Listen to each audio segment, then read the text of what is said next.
Let's roll, baby. Welcome in a loaded Monday edition of East Coast Bias right here on the Ringer Gambling Show. The triple threat backed by popular demand as Week 10 is basically over across the board in the NFL. It's John Jastremski here in New York.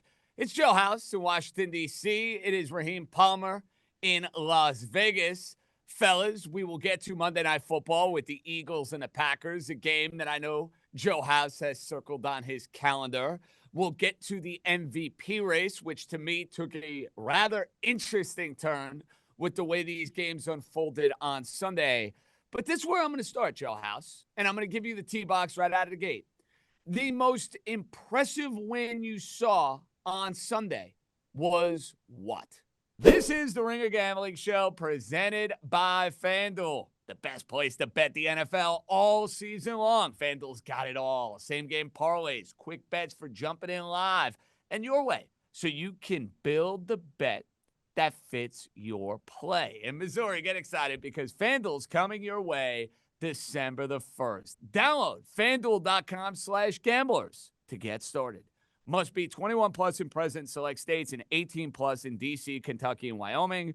Gambling problem? Call 1-800-GAMBLER or visit rg-help.com. Call 1-888-789-7777 or visit ccpg.org/chat in Connecticut. Feels unfair to let me go first, but I'll take it. Has to be New England Patriots. New England Patriots going down to Tampa Bay. Tampa off of their bye week. Todd Bowles with the extra time to scheme up blitzes and packages for Drake May that Drake May hasn't seen. And look, Tampa out-yardaged the Patriots. They were yards per play better. I think they might have even been better on an efficiency basis. It didn't matter because the Patriots have that deadly combination of the ability to score the football from any place on the football field at any point in time, incredible explosives from guys you haven't heard of. I mean, the resuscitation of Travion Henderson and the guy who caught the long ball, who Matt Collins, baby, who isn't Booty, just called him not Booty. That's all. But you add that together with the discipline that this Patriots team plays with. They play with a veteran discipline. They don't beat themselves. They make mistakes because, that's football, but they don't beat themselves. And that defense, the way they stop the run, they create an advantage for themselves because of how good they've been against the run. That to me was very impressive going down to Tampa. That's 2 road wins for this Patriots team going into Buffalo, going into Tampa. That really, to me, establishes them as a formidable foe. I got to comment on something that happened in that game because we just don't see it ever happen. And it's one of the smartest things I've ever seen a team do. So before the half, the Patriots are down. And I guess there was some time on the clock. On first down. Minute and change, give or take. Minute 45. They took a knee on first down, first and goal at the 1, because they did not want Tampa Bay to get the ball back with the time to score. And obviously they score a touchdown and go up 14-10. And I think it set the tone for the rest of that game. And, I declared on Twitter, I said it on our show that Drake May would win the Super Bowl before Josh Allen.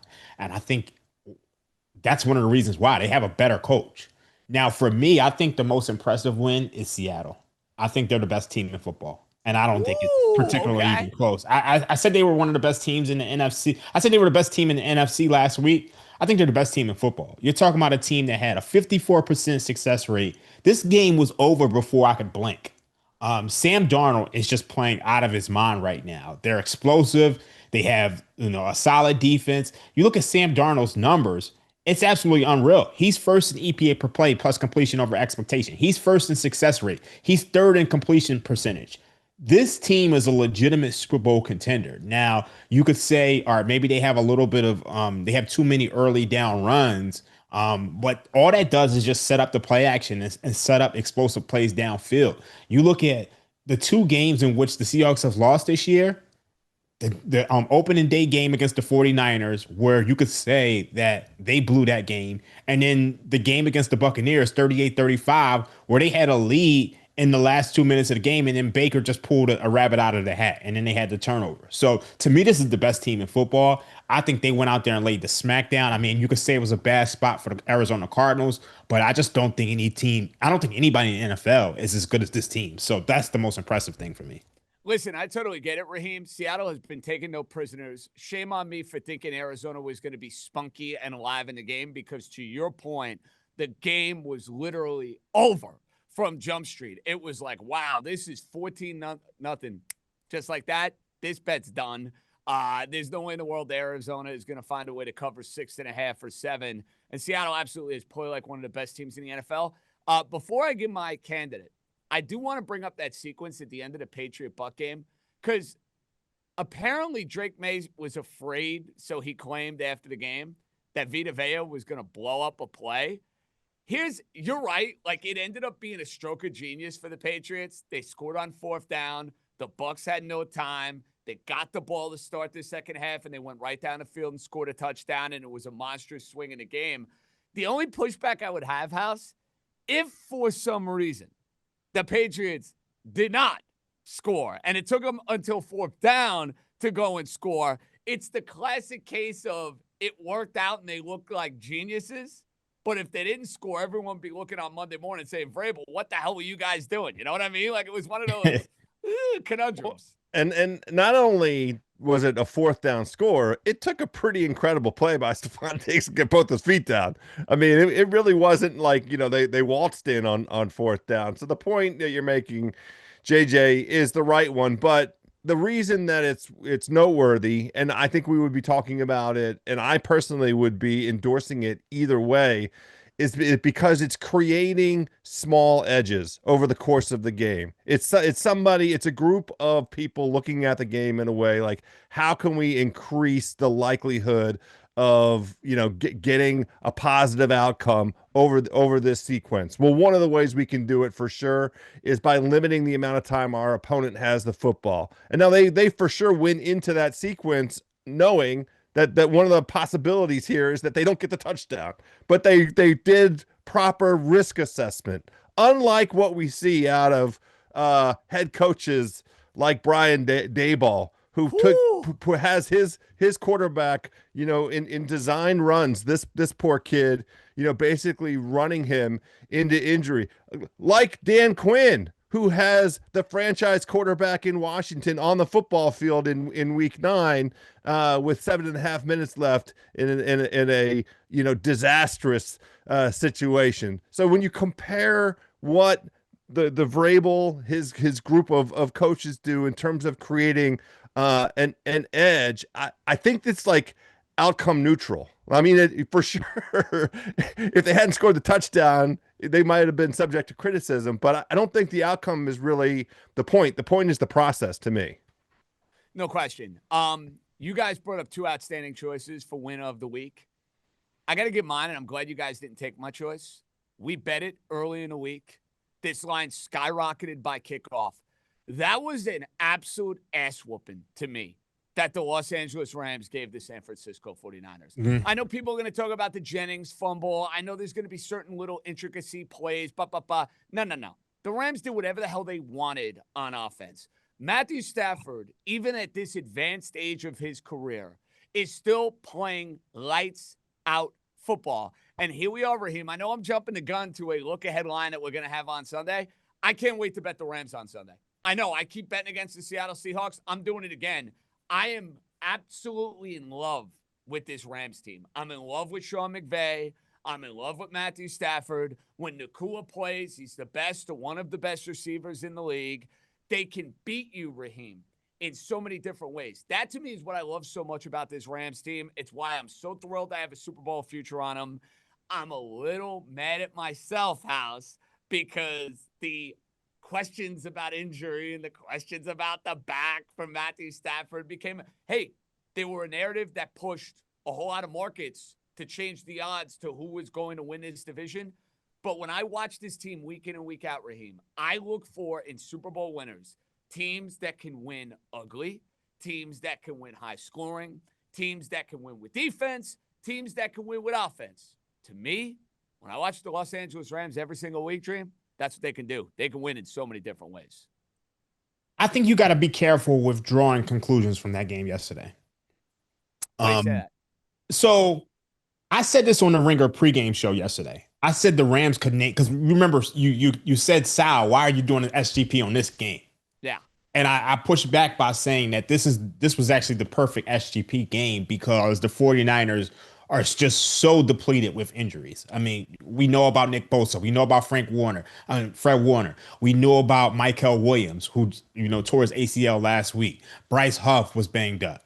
So to me, this 49ers defense, anybody can get anything that they want against them. You look at the game against the Houston Texans. The Houston Texans have struggled offensively the entire year, and they still went out there and put damn near 30 points. 500 yards of offense. Yeah, so to me, I don't think you can, to me, the Rams did everything that we expected them to do. I even said on the pregame show yesterday that I thought you could take the Rams over 34.5 points plus 320.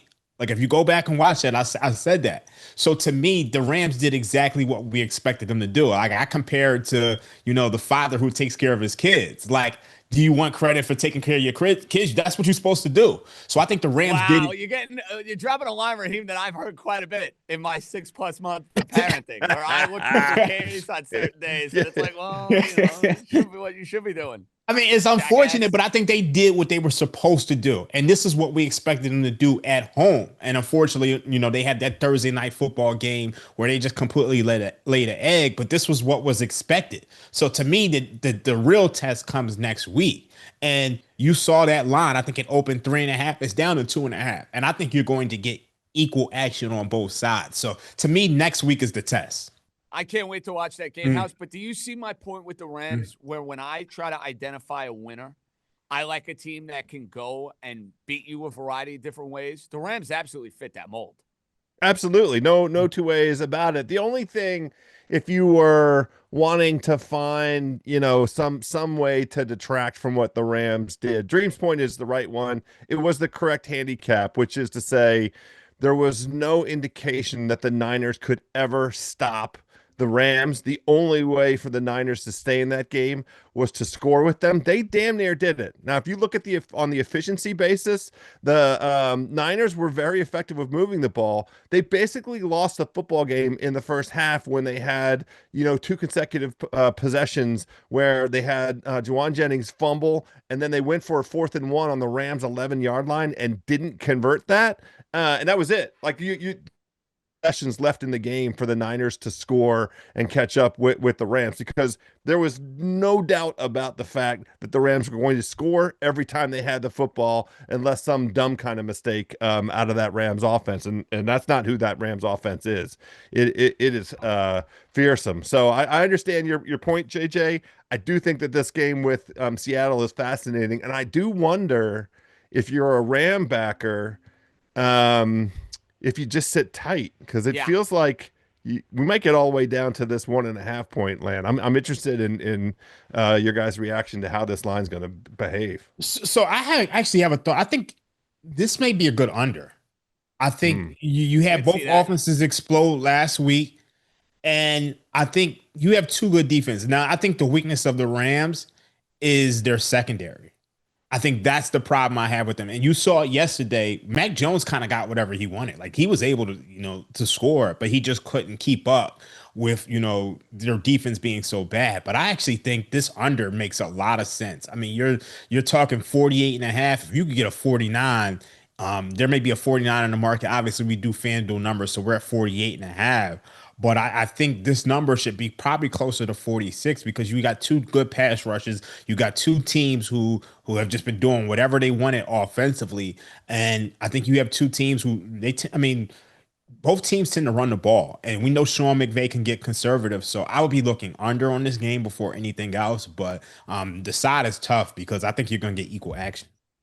Fair foul, House. Matthew Stafford now, after his performance against the Niners, is the favorite to win this year's MVP. Drake May is second. Obviously, there's love, and there should be legitimate love, might I add, for Dabbundo's guy, Jonathan Taylor. And we know Raheem has talked about this ad nauseum, that there are just certain voters that are going to refuse to vote for running back or wide receiver. They're looking at it exclusively as a quarterback award. But House, we're basically halfway through the year. Is that fair? Matthew Stafford, MVP favorite. You cool with that?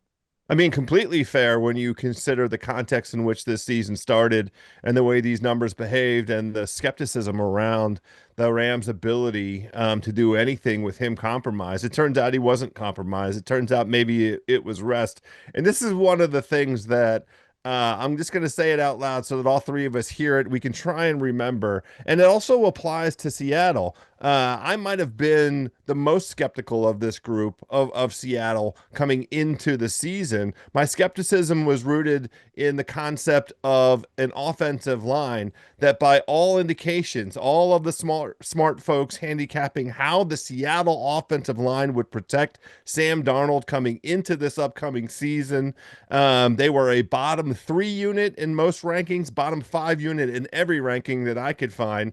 And the combination of where Darnold's success comes from, which is the deep ball, the explosive. We saw it yesterday. We saw it against Washington. We've been seeing it all season. Sam Darnold is extraordinary with the deep ball. Well, how is that Seattle offensive line, a bottom 3 offensive line, going to protect Sam Darnold? Well, you know how they did it? Kubiak came in and he installed a scheme that gives them the ability to protect in the pass rush and keep him upright enough to get the ball down the field. So as we come in to next season, I want to make sure when we're looking at, how we're sizing up some of these teams, we don't bite down too hard on offensive line rankings, because the same thing applied the previous year with Washington, who had a bottom 3 offensive line surrounding a rookie quarterback and then made it all the way to the NFC Championship game in 2024, 2025. So let's just be careful out there. That's all I'm saying. You know what is so funny? It's such a case-by-case basis, because you look at Houston.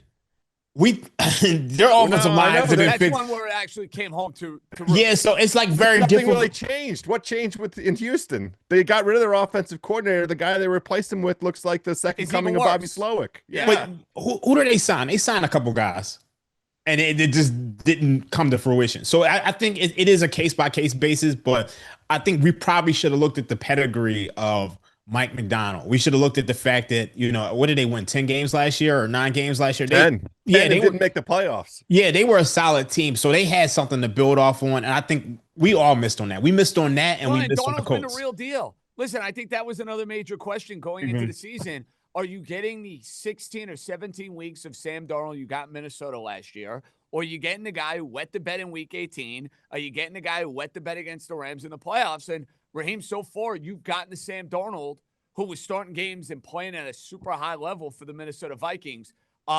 Any thoughts now on this ever-evolving MVP race with the old man, number 1, Drake May, number 2? Hey, some people are going to look at this and say this is the time to go and buy on Patrick Mahomes. Any take on that or not? I hate this award. I hate this award with a passion, because I think, to me, Jonathan Taylor should be the MVP. I'm with you. Dude, you know what? I'm totally with you on this, Raheem. I totally agree.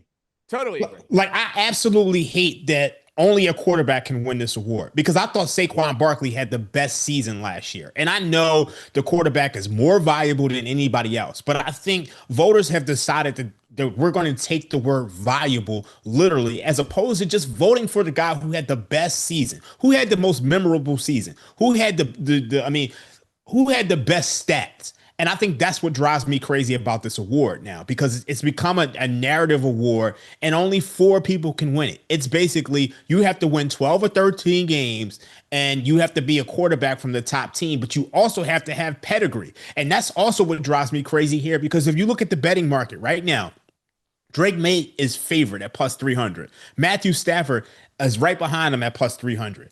But if you look at Sam Darnold is 8-1.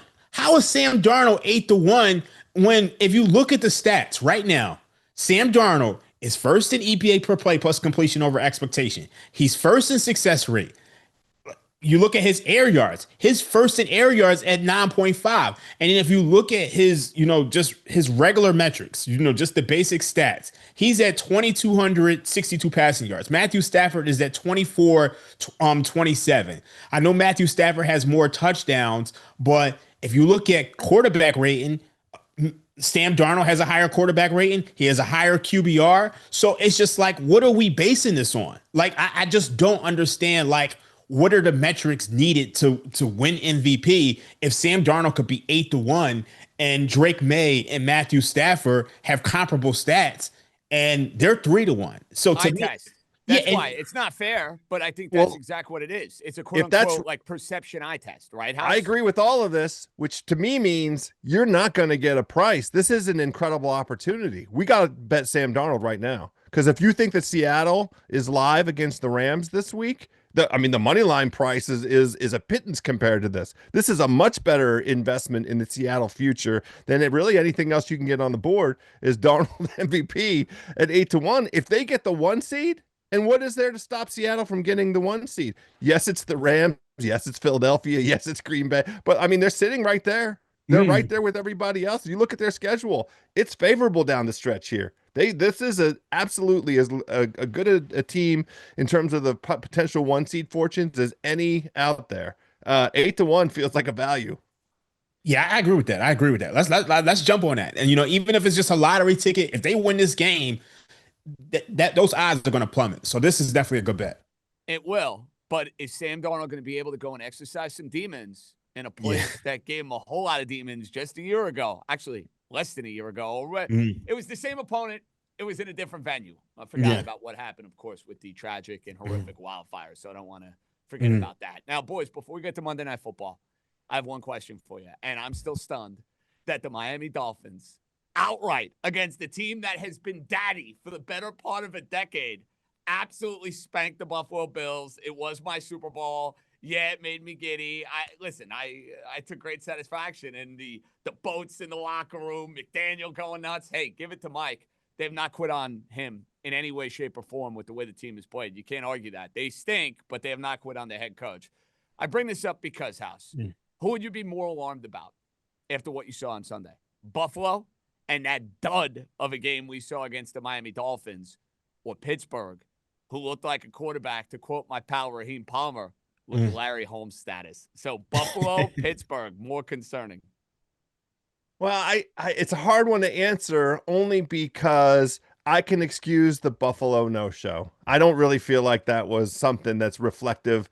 Yes, we saw all of the vulnerabilities of that team on full display, but it was just a dead spot for them. That's such a hard one. We said on the pregame show on Sunday that the line was preposterous. You can't lay all those points with them coming off of that Kansas City game, going down to Miami. We know for sure that they are, to you put it so beautifully, JJ, they are Miami's daddy, but the line was crazy. A super inflated line.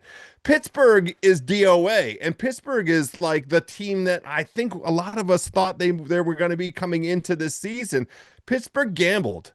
They gambled on Aaron Rodgers, and they have lost. They gambled and lost because there is no coming back from what he showed on Sunday night. He can't move. And any team that has any ability whatsoever to put any pressure on Pittsburgh, that's it. It's over. He single-handedly took Pittsburgh out of playoff contention, out of contention for winning their division. That performance last night was one of the worst performances of any quarterback across the entire season. And think about the people that we're talking about here. Think about the list. But that was the Chargers just biting down hard on exactly the one place. I mean, this is what, in a way, hurts the argument around the MVP discussion, because they took away one player, and that one player made it so that his team had no chance to win the football game with Aaron Rodgers back there, Dream.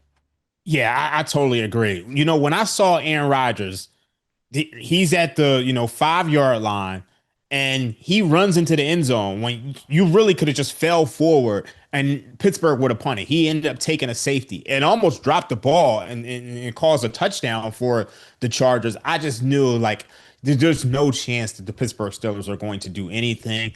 And at this point, it wouldn't surprise me if they fell out of the playoff race, because they're clearly not going to win this division. They're 5-4, and Baltimore's just one game behind after the 1-5 start. Twice, by the way. They play him twice. Yeah.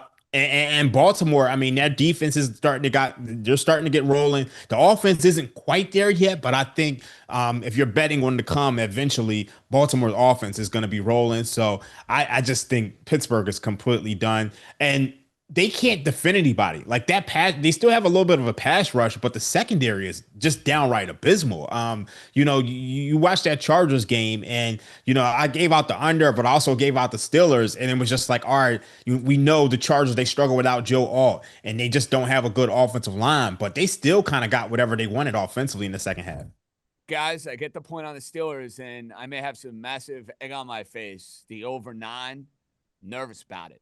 The proclamation I was making throughout the year that they were going to win a playoff game, super, super nervous about that.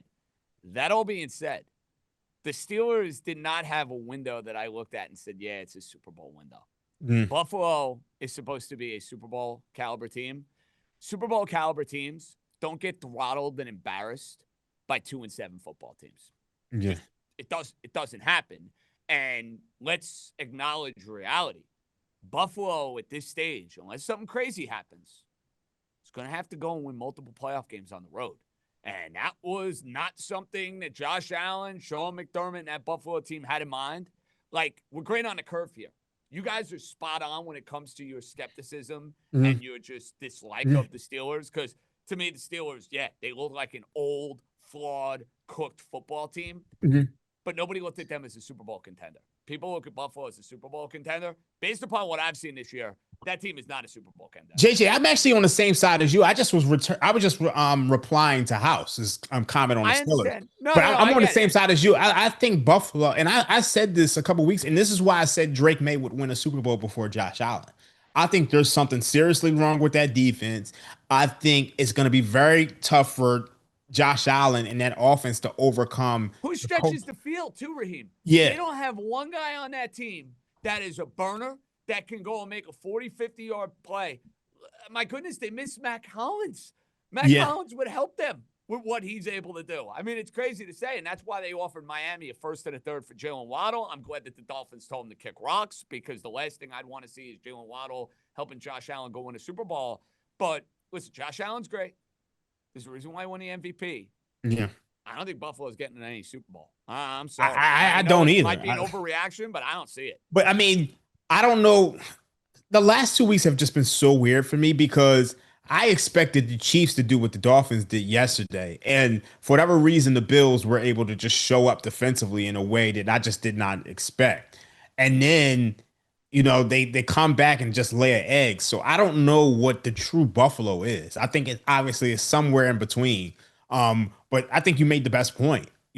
Super Bowl caliber teams, they're supposed to beat the crap out of bad teams, and they didn't do that. I mean, you look at the Indianapolis Colts, or you look at the Seattle Seahawks, they're beating up bad teams. Or you look at the Rams, they're beating up bad teams. They're not letting them off the hook. And I don't see that with Buffalo right now. Boys, we got a Monday Night Football game to get to. House, I know where you side, buddy boy. It was your wise wager on the Ringer Sunday pregame. We have the Eagles as a small underdog going into Green Bay to take on the Packers.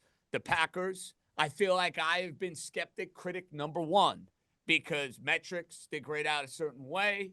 Eye test tells you a much different story, because the quarterback makes about 5 dumb decisions a week. Their coach, despite the fact that he wins games every year and gets to the playoffs every year, there's something about him in big games that gives me some hesitation. Yet, House, we're heads up mano-a-mano in this game, buddy boy. I like the Packers here. I do. To me, the Packers are your classic back and forth, zig and zag type of team. And they seem to get up for the big games. They seem to play down the competition. And I know Philadelphia gets Jalen Phillips from the Miami Dolphins. I know you want to tell me Philadelphia beat them last year in the postseason, but I see revenge spot, Packers off a loss. I don't love this situation for the Eagles. So just for the sake of transparency here, House, well, heads up on this one. You're taking the Eagles. I'm taking the Packers. Yeah, and I made my case on our Sunday pregame show. I will say the way that I'm running this week, and especially in situations where I'm on the other side of you guys. I mean, could we say, could we give a shout out to Cousin Sal. I think he hit literally every. He had And how Jackson about him hitting Dart. that team total with the Charger game? I mean, my goodness. That was incredible. When you're hot, you're hot, man. I mean, when Yeah, you're hot, you're hot, I mean, I was right? on the other side of that with Pittsburgh as my underdog bet, which I knew. I can't remember whether we're allowed to curse on this program or not, but Well, I knew already that did, so you can. So yeah, that thing go was ahead. so fucked. But I mean, as soon as I saw the safety, I said that's dead. And then Boswell misses a field goal. I was like, oh my god, get me out of here. I went to bed. I don't need to sit and watch the rest of that. It's crazy because the game Sal hits the over on the Chargers team total. I give out the under, and both end up hitting. Both hit. Yeah, amazing. The Jackson Dart 2 touchdowns. Cousin Sal gave out.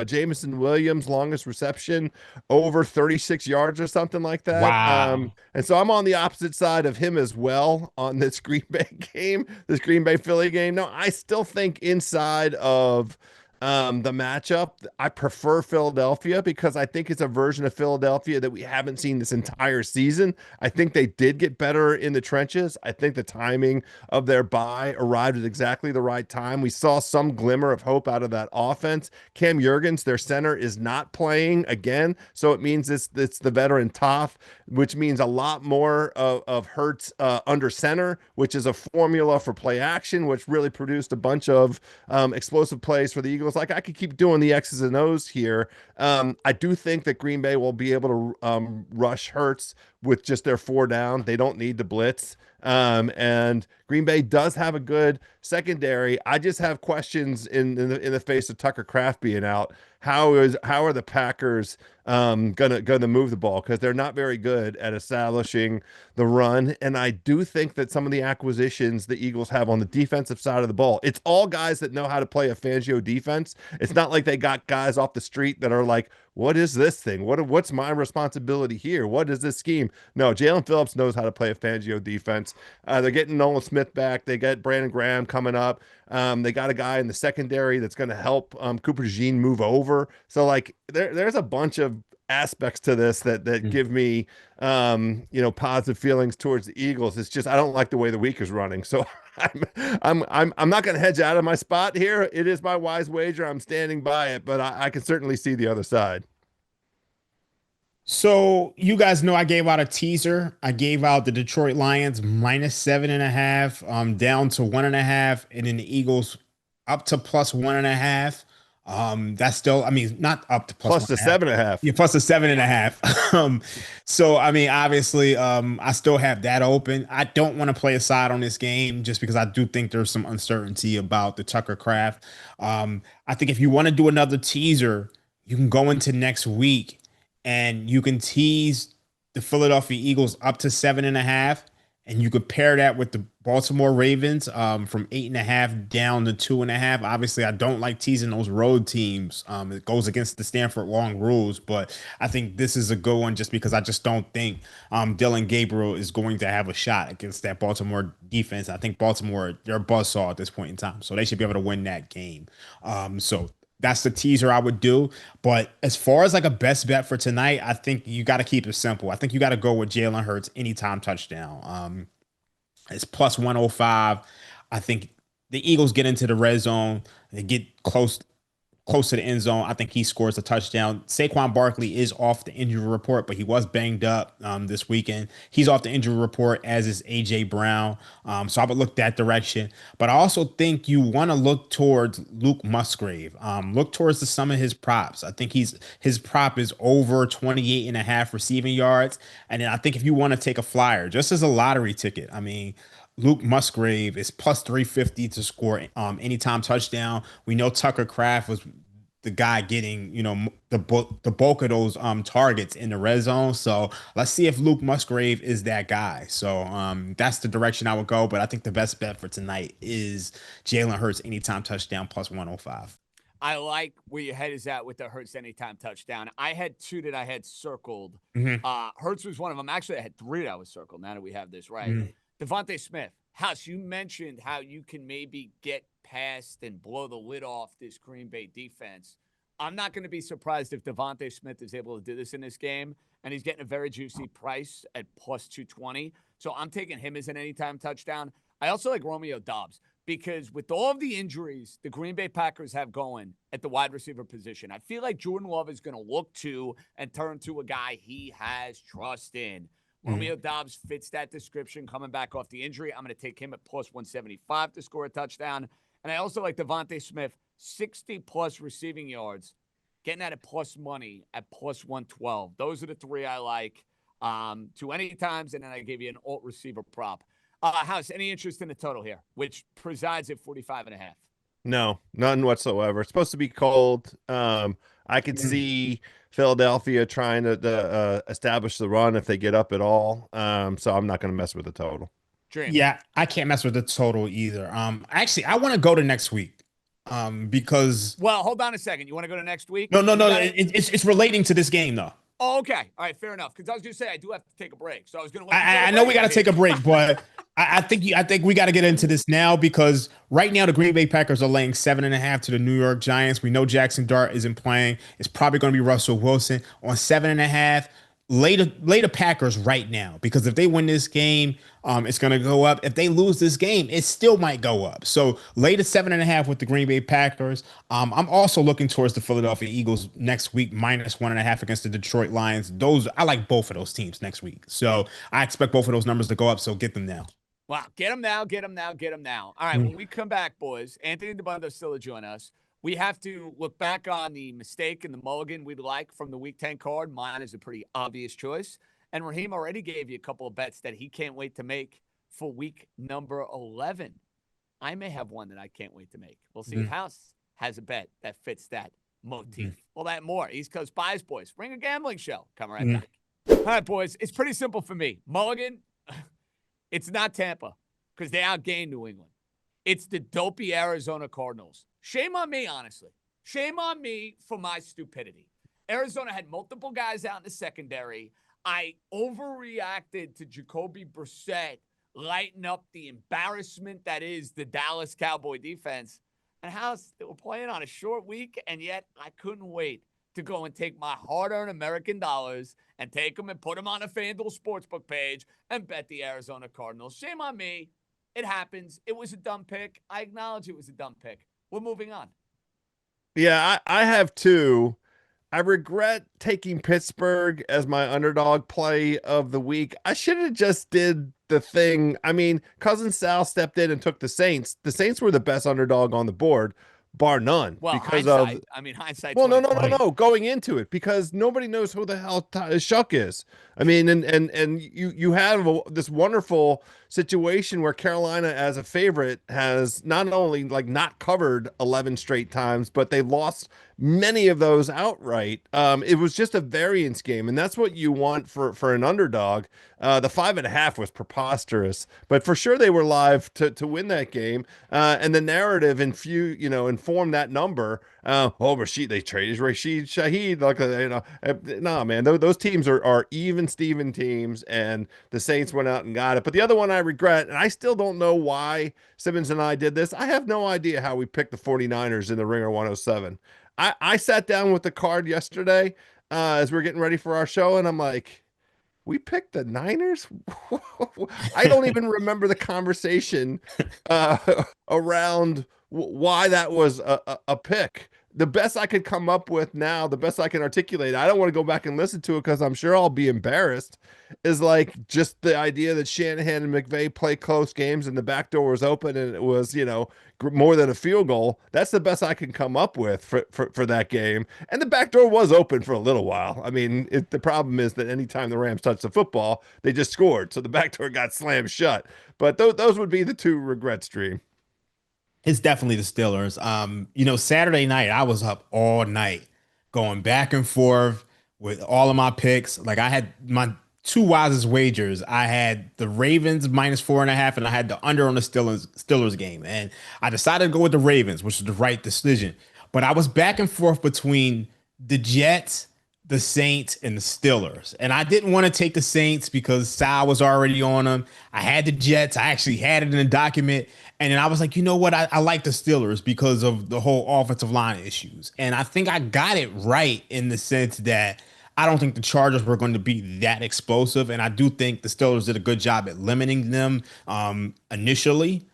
But ultimately, the Steelers' offense is just, I mean, it's a complete mess. Aaron Rodgers is just not good anymore. He doesn't want to get hit. And every time it's like you see him, he wants to complain and shout at somebody, but he can't shout at himself. So it's the mirror. He needs to be carrying a mirror in his pocket. So I mean, that's my biggest regret. Out of everything this week, the Steelers bet was just awful. I got it right on the under, but the Steelers are just, oh my God. All right, gentlemen. Mm-hmm. We're looking ahead to week 11. Mm-hmm. Raheem, you already gave us a few, so I'm going to jump in with one that I can't wait to make. Okay. Boys, I cannot wait to bet the Minnesota Vikings Sunday against the Chicago Bears. No, we have to do it. Wait. You and I have to do the game together now. Let's just have the conversation. Why? House, I'm riding right there with you. It's such a lovely spot for the Vikings. And I couldn't agree watched more. the entirety of that Chicago Giant game. As did I. I mean, that went from as ugly and narrative shifting as can be. And then the Giants said, nah, you know what? Here's the game, Caleb Williams. Here's the game, Chicago. We are going to find a way to lose like we always find a way to lose. House, I'm not there with the Bears. I think going into this environment against the Flores defense on the road and the Vikings being favored by 2.5, sign me up right now. I'm on Minnesota. The only way you can talk yourself into the Bears is that, this notion that they're owed one because of the way that they lost week 1 when JJ McCarthy had the single best quarter of his entire professional career. But I'm in the same place. Anything less than a field goal with Minnesota at home, they impressed the daylights out of me, Dream. I thought they were very live against Baltimore yesterday. Now, there is still yet a difference. JJ McCarthy, this is his rookie year. He still plays like a rookie. He still makes decisions. He still rushes a little bit, but he also is capable of some deep outs. He has arm talent, and he also has a good instinct for running. I was nervous. I actually bet the Ravens quite a bit this week. That was one of my handful of lucrative bets on my own card. I really like the Ravens, but I was nervous. I thought the back door was open for Minnesota. And when you look at the talent across the board for Minnesota, I think they're going to put the Bears in the torture chamber and spin them right up. I love them at 2.5. I'm interested to see if that number comes down. Oh, matter of fact, it did come because it was 3. So it's 2.5. That's the I got 2.5. Sign me up right now. I love it. Me too. Feel the same way. I absolutely love it. House, I thought you were going to give me Miami 2.5 against your commies in Madrid. You can't bet that game. Why would you bet that game? You can. You can't bet it at 107. You can't bet it for significant money. You have some oh my God. sangria and paella. Paella, sangria, patatas bravas. Sure. All of the above. So you didn't give me commies and Dolphins. Any Hell others, no. Raheem, that you'd like to add? Yeah, let's go with the Bills Buccaneers under 49 and a half. If you can get 50, that's good. But I want to go under on that game. I don't think it's something off with Baker Mayfield. I truly believe that, and I just don't think this is going to be the shootout that the market is expecting. So I'm gonna go under on that game, and then the rest of the card is kind of rough. I already gave you 2 with the Packers and the Eagles. I got to think on things a little bit more. That's not a problem. That's why it's an way too early bet on a Monday, and you think about the rest of the card. And when I see you on Thursday, you're firing on all cylinders. You got nothing to apologize for, big boy. When we come back. Anthony Dabundo's Colts, they found a way yet again. Maybe it was Joe House putting in the air on the Ringer Sunday pregame the idea of them missing the postseason that rallied their cause against the Atlanta Falcons. But 3 and out with Mr. Dabundo coming up next. It's 3 and out time. Anthony Dabbundo is with us like he is each and every Monday with East Coast Bias. Dabundo, the 2 teams, the 3 teams thing, you're a Cole fan. Why can't we get... You notice my team pulls off epic upset today. It's Dolphin hat. It's Dolphin sweatshirt. You got to go split the baby. It's come on, man. I'll tell you, I'll be honest. I'll peel back behind the curtain. I didn't have the Seahawks hat on, but then I heard, JJ talking in the previous segment about how nobody saw the Seahawks being good coming. And I thought to myself, Hold on I a know second, one hold on a person second. that that was a house narrative, not a J. I was No, not I bullish said on I was Seattle. skeptical. It was a Yeah. house narrative, to be fair. Yeah. So I had to hop fair. on and show love to the Seahawks, who burned my under in like 38 seconds yesterday. Killed me there. Somehow won my wise wager, won my underdog play, and still had a losing day. So we're back to the drawing board for week 11. I love it. I mean, my Colts are winning. Seattle looks great. Shout out to Demarcus Lawrence. Anybody who had over 1.5 touchdowns for D-Law, cash Boys, there. we got news. Sorry, Dabbundo, I got to cut you off. Brian Daboll out as Giant head coach. Really? Wow. You know what? I proclaimed it on New York, that if I ran the team, I would have fired him after that game yesterday. Now, I didn't think they would. They fired him. Now, the reason I bring this up, and I'm apologize, Dabbundo, I hate doing this because No, it's fine. Waxing poetic, but I just saw it come across my screen and I had to react. Raheem, you made the point about 10 minutes ago. Got to grab Green Bay Packers. Got to grab it. Is there hesitation because of now forget about Dart, but coaching change for the Giants, whoever it might be? Does that scare you off that bet? No. Okay. And the reason why is because of the quarterback. I just don't trust Russell Wilson at all. And I think this is one of those things to where you can grab the position and see where the number goes. Let's just see and if I don't like it later on, we could decide on that. But it's a matter of me saying, you know what, I'm gonna grab it now and see what happens. You can't design a worse matchup for the Giants. Either quarterback, if they decide to go to Jameis. I mean, Green Bay doesn't give up big plays. Well, he'll throw 4 he might throw for 300 yards, but he'll throw 4 or 5 interceptions. I love Jameis. Right. I do too. It's fun. You can't get big plays against this Green Bay defense. So they're going to really struggle. I mean, Dart was like willing them across the line, putting his body out there, getting himself injured, trying to get this offense to be decent. And they just played 2 of the worst defenses in the NFL.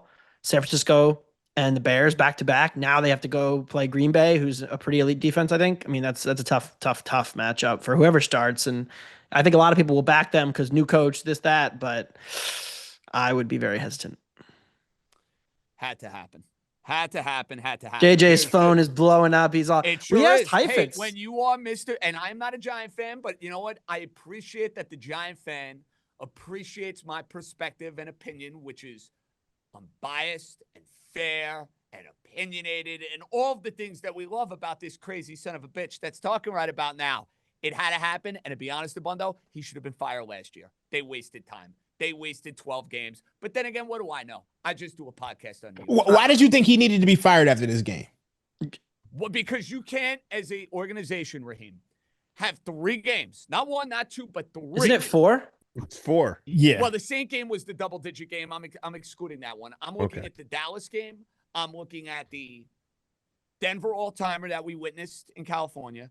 And then this game against Chicago, where you have these double-digit losses. You are like 40 games under 500 as a head coach. It just reaches a point of no return. Gotcha. As like a consumer of the New York Giants, you cannot sit there and tell your fans this is acceptable. Gotcha. He looks out of control. Like you see guys get angry on the sidelines. You see guys yell at the refs. You see players or coaches chew out players. You see all of that. But there is an element of control to most of those guys when they do it. Daboll just looks like he has no control over himself, over his team. When he's standing there screaming at people on the sideline, screaming at the refs, just like he almost looks petulant in a way. So I think that contributes to it because he doesn't seem like he has any idea what's going on. And so I don't blame them. I just don't really know what the in-season firing is supposed to do. I always wonder about those. Well, listen, I don't Not like think they're not competitive. You know, they've been competitive. Hey, we're moving on. That's it. Right. It's not going to accomplish anything. Well, it felt like a Black Monday firing. I thought that was, and that's what Heifetz was saying last week on Friday. We talked about it, and he said like 70% he's gone at the end of the year, but he didn't think he'd be gone. Well, he had another meltdown. That's what happened. And you also have to wonder before we, sorry, I'm bogarting here with the Giants. I apologize that we've just hijacked the conversation, but breaking news happened. You have to wonder if another hit to the quarterback and the blame house that maybe ownership or the general manager has all of a sudden saying, and I don't know if that's necessarily fair or unfair to Brian Daboll. You read it any which way you want because he was a reckless player at Ole Miss and he's been a reckless player going back to his days at college. But House, I wonder if the design runs and they're like, listen, this kid is going to get killed we're not going to allow Brian Daboll to go and kill this kid whenever he comes back. We're not. I think that will be the prevailing narrative over the course of this afternoon, and what you your own self will be talking about on TV tonight, JJ. It will be not protecting that kid, not putting that kid in position, because on the one hand, the reason for Daboll to be there this season and to be there through the end of this season, the rationale would be that who better than a guy like Daboll to help Jackson Dart, become an NFL level quarterback. And look, the Giants, I think, got one. Like, Dart is poised. He's confident. He makes the correct throws. He's not standing back there rushing through progressions. He knows when to run. But those design runs, and you saw some of that information, some of that data come out last night. When he went into the concussion protocol, it reflects poorly on the long range planning for the Giants, and they are in long range planning mode. So I understand the firing now. Dabbundo, you may continue. I am sorry. I feel what were we even on? I jerk. forgot. I We got so have you sidetracked. on. You have all these great thoughts for us, and I just totally interrupt you because I had news to break. Yeah, he was talking about the Seahawks, and then we just got Your off. under that was cooked. Yeah, I mean that was like my Cardinal bet, Dabbundo. I knew in 5 Yeah. minutes that was Yeah. the dumbest bet maybe I've made all season. Two non-offensive touchdowns. Here's a stat for you on Seattle. Seattle's pass offense, Sam Darnold, EPA per dropback. They have produced 3 of the 4 best single-game offensive performances of the entire season. Pretty amazing. And they only attempted 5 passes after the first quarter yesterday because the game was decided. It was 28-0. Pretty amazing with this offense. Dabbundo, you heard the conversation. Darnold 8-1, league MVP. You're not on board. Why? Because of the perception? Yeah, well, first of all, they're going to have to probably get the 1 seed for him to have any chance. And I do wonder if they end up with the 1 seed. I don't think they're going to. So I think that they, okay, as a result, would be a tough bet. So you there. think it's the Rams getting 1 seed? Well, we'll see. We'll see. There's a lot of football to be played. Big game tonight. Big game next Sunday night. Detroit and Philly. And big game, of course, the Rams and Seahawks. I'm not willing to make a proclamation like any way or the other on the 1 seed, although I think Shield just texted me. He wants me to come on Ringer NFL tonight. And I'm like, we're doing new NFC predictions, and I don't know what I'm going to say. So we'll see. But I think that I don't love the Darnold thing because, like you said, with the pedigree, you kind of have to be around in the mix to go win an MVP. He could go have like a Matt Ryan 2016 type season if he keeps going at this. But I also do wonder if the other shoe is going to drop on this offense. We haven't seen them playing from behind a lot. They've been doing a lot of this play action domination. Does the team eventually figure out some type of solve for it? I thought Arizona would be a good case, then they were just completely dead after 5 minutes, so maybe not. Okay. Take 2, Dabbundo. All right, we're going to play a game. I love a game. Game is called Choose Your Fighter. Let's go. So the 3 teams by the power ratings that are at the top of the AFC are the 3 teams that House talked about last week. He had KC, Buffalo, Baltimore. And I think we all agree that at full strength, we'd probably take those 3 teams. But the AFC standings are not quite looking that way. No, they're not. Current, if you just do not seeding, but like the records, number 1 is Indy, number 2, Denver, number 3, New England, number 4, the Chargers. Choose your fighter. You have to go into the AFC playoffs with one of those 4 teams. And yes, you can consider who will get the bye, who will be number 1 seed. You can do all that too as part of your calculation. Who would you pick if you had to pick one as the best chance to upset the big 3, as I'm calling them, the AFC? Because I'm assuming the Ravens are going to probably stockpile some wins here and win the North. Who would you pick if you had to pick one of those 4 to do it? I can't believe I'm saying this. The Colts. Wow. I can't believe I'm saying it because Mike Vrabel, I love. Drake May's been the real deal. I think there are weaknesses that can be exploited within the New England Patriots. And I think the Colts, out of the 4 teams you mentioned, are the most well-rounded. Denver. The Bo Nix problem is unavoidable.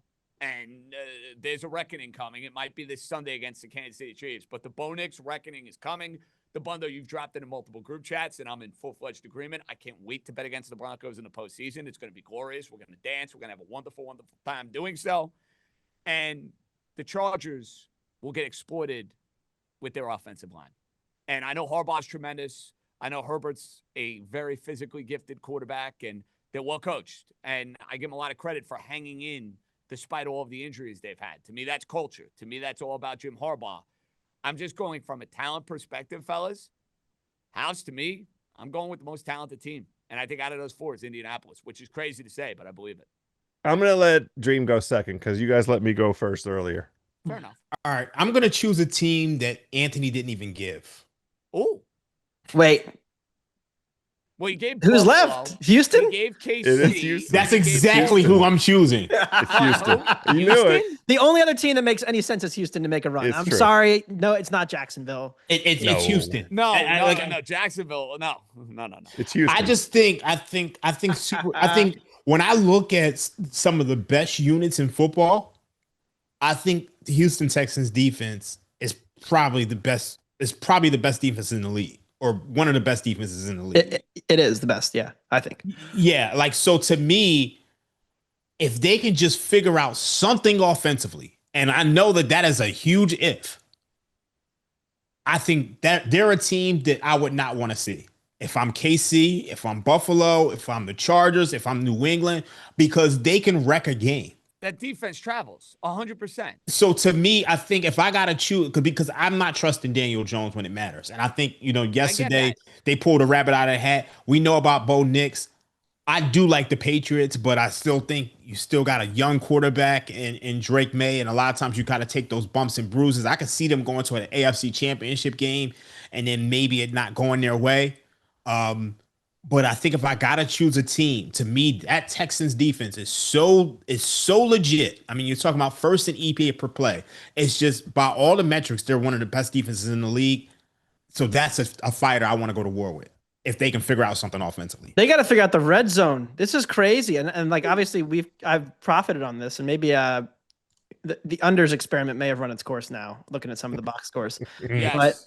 but I mean, this year in red zone situations, they are so shockingly bad in terms of goal to go. They're the Houston Field Goals. That's their new team name. They're sitting at 35% touchdown rate on red zone efficiency. I mean, that's so bad. It's worse in the league. So if they figure that out, maybe, I don't know.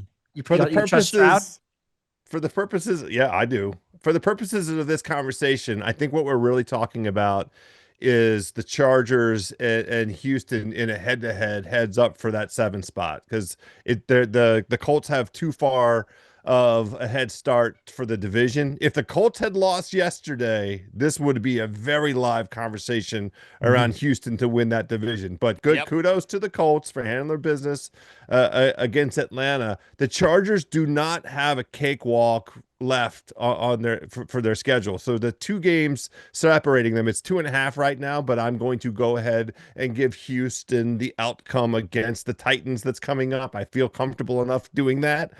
So if it's a 2-game head start for the Chargers, what you're really looking at is week 17. The Chargers are home against the Texans. That's probably for the 7 seed in this AFC conference. Now, the thing that you put in front of us, AD, the team that I personally would choose is Denver. And the reason is because I think of those teams that you mentioned, they have the one unit that I trust, that is the defense. Surtain will be back at some point, it seems. He's not out for close by.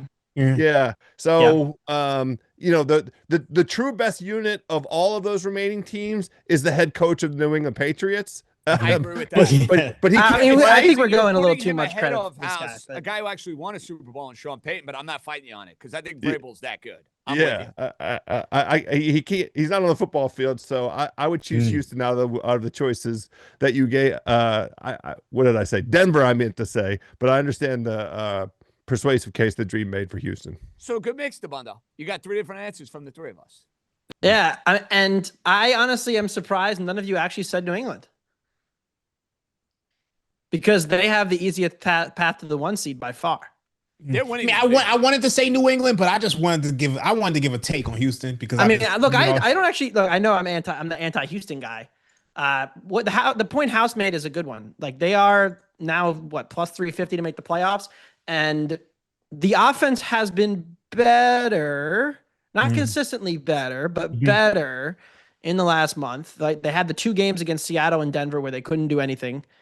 They had the better games against some of the bad defenses. So I'm looking forward to, them playing some average defenses, and we can maybe get a better sample of kind of where this offense is, because it did seem like their offensive line was a little better prior to Stroud getting hurt. So maybe that's something. And they honestly, so Pittsburgh's the 5 seed. I don't even they're like plus 350 to make the playoffs, and I don't think they're going to make it. Pittsburgh's dead. Well, KC would be jumping them.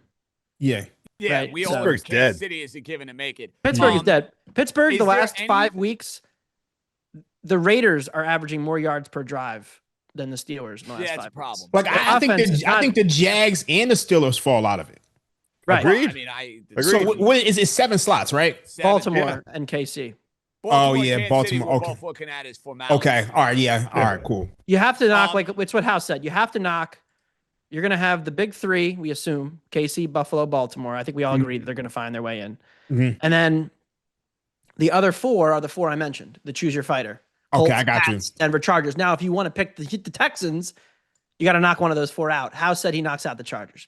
Okay, that makes sense. Okay. Chargers have a 2-game lead, but Houston plays them head-to-head, so they could fight. Yeah. Is there any way the Bills can miss the playoffs? Wow. I don't think so. I don't think they will. No. I don't think they will. I'm asking. It's their schedule. Conversation. Yesterday's loss was sneaky important for them. I mean, not only because they lost, incredibly important. But even if they beat New England now, let's say they beat New England in the rematch in Foxborough, they would be tied in the standings. They'd be tied head-to-head. But now that Buffalo has an extra divisional loss, it almost certainly means that the Patriots will have the tiebreaker over them should they finish tied. The Patriots still have to play the Jets and the Dolphins, but I mean, you'd like their chances there. Mm. They host Bucks, at Texans, at Steelers. 3 tricky games. Home Bengals, they'll torch them. At Patriots. See, this is what helps Buffalo. They got at Cleveland. They host the Eagles, and then they get the Jets the last game of the year. They'll find their way to 10. Me too. I agree. I don't think they're winning the division, but they're going to find their way to 10, 11 wins. More than likely. I think they're much more likely to win the division than miss the playoffs, though, certainly. Mm-hmm. Okay. 2 down, 1 to go. All right, Dabbundo, last one. All right, Green Bay and Philly tonight. Market doesn't agree with us Green Bay heads. My cheese head, I'm saving it for tomorrow morning in case they win. But I want to kind of get to the bigger picture here, which is my favorite game to play, which is just NFL overreaction cycles. So last week we all watched as the Green Bay Packers embarrassed themselves in the red zone with the hilarious 4th down, Romeo Doubs fumble. They got stopped again on another 4th down. They missed a field goal. It was a comedy of special teams, offensive, and stupid errors that cost them the game. They lose to the Panthers. Everybody wants to crown could the Panthers make the playoffs? The podcasters want to come back. Panthers at home, beating Shock surely. Nope, they lose. Everybody's counting out Green Bay. Is Green Bay fraudulent? Maybe. We'll see. Kind of like Philly is a dog.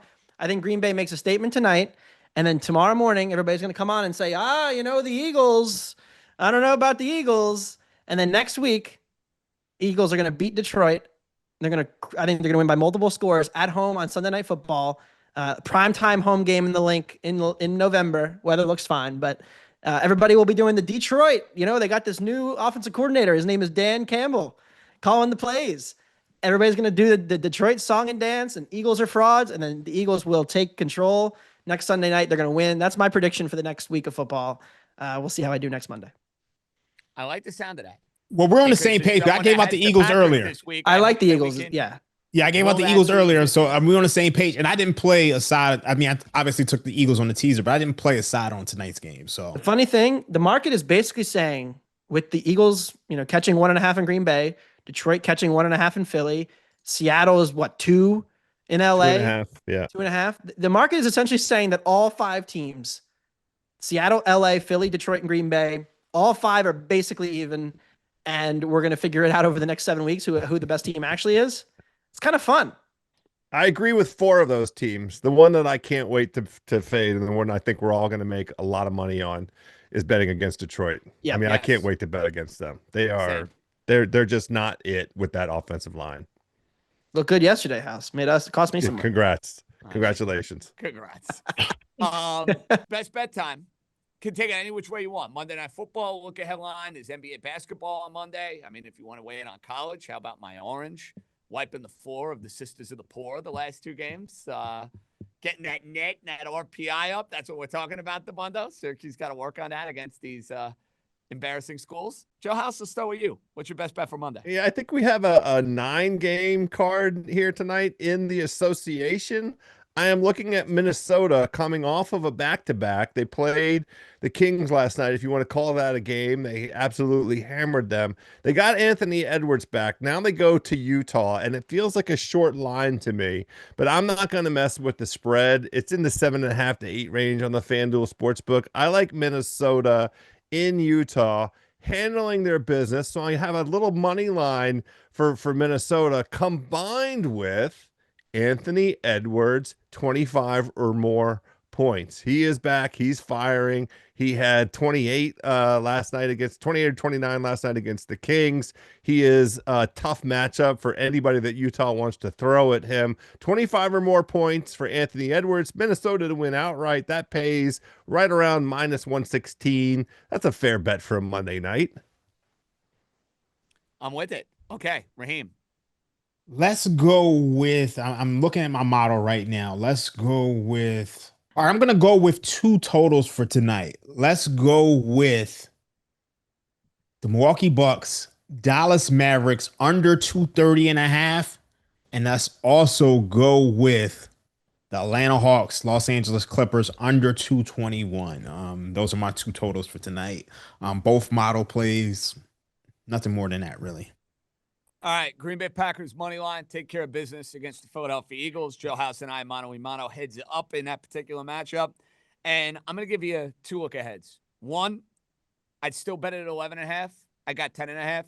The Patriots are going to wipe the floor with the Jets. I never lay big numbers in the NFL. I hate doing it. The way to attack New England is throwing the football. Here's the problem for the Jets. They can't complete the forward pass. That's a problem. Therefore, how are you covering? How are you going to be able to score on the New England Patriots? Newsflash, they're not going to be able to do it, and they're coming off back-to-back wins. All the more reason to fade the Jets in Foxborough. What's going to be a party for Simmons and all the Patriot fans as they watch a primetime game where they're laying double digits. I'm still willing to do so. I think the Patriots are going to absolutely kill the Jets. And then the other one I absolutely love, we talked about it, Minnesota Vikings laying 2.5 against the very overrated Chicago Bears. Dabbundo, anything you'd like to add? I'm definitely not laying points with J.J. McCarthy in that game. I like Green Bay tonight. McCarthy was, I thought, awful yesterday. Much worse defense this week, but we'll see. Probably passing there. I like Green Bay. Talked about it earlier. I think the biggest key to this game is that Green Bay will be able to take away explosive plays, which Philly has been very good at getting the last few weeks, but they're still not quite right offensively. This Eagles offense is not executing at the level that we're used to seeing. And even if you go back to last year in that playoff game, like Green Bay and Philly played pretty evenly there. I do think the Packers are marginally better. So at home in a big primetime spot off a loss, I'm taking the Pack. Bump, ba-da-dum, ba-da-dum, bump, bump. Go Pack, go. Let's hope so, AD. That's going to do it for this Monday East Coast Bias here on the Ringer Gambling Show. For Anthony Dabbundo, Raheem Palmer, Joe House, John Jastremski signing off. Great job by Mikey, Stefan, the entire crew. Dabbundo will be back tomorrow. You back tomorrow? Wednesday. You're back with House on Wednesday. Raheem, I will see you on Thursday with Ariel Epstein. Enjoy the week, everybody. We'll catch you when we catch you. Enjoy.